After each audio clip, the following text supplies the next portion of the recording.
बिस्मिल्लाहिर्रहमानिर्रहीम। अस्सलामुअलैकुम। रोज़मर्रा ज़िंदगी में पेश आने वाले मुख्तलिफ़ किस्म के रवैयों से मुतालिक इंसानी नफ्सियात क्या कहती हैं।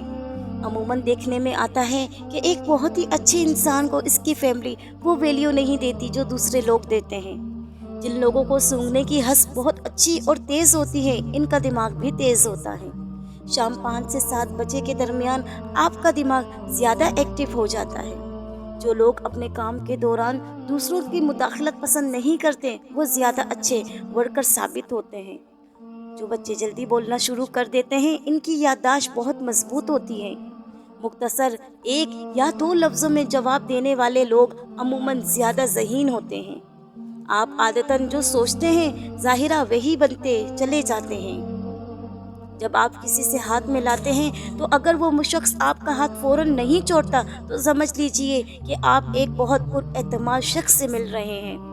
जो लोग बहुत जल्दी आपके साथ हैं, इंगेज होना चाहते हैं, इन्हें नज़रअंदाज कर दें, क्योंकि अक्सर वही आपको धोखा देते हैं। रोने वाले लोग अक्सर ना रोने वाले लोगों से ज़्यादा मजबूत होते हैं।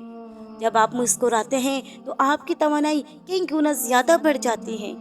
तजुर्बेकार लोगों की तजावीज़ को ज़रूर सुने, क्योंकि वो अपनी नाकामी की वजूहात भी जानते हैं। इन लोगों की तजावीज़ को ज़्यादा माना जाता है, जो इन्हें पेश करते वक्त अपना लहजा नरम और पुरखलूस रखते हैं। आपका ज़हीन वैसा ही काम करता है जैसा कि ऑर्डर वसूल करता है।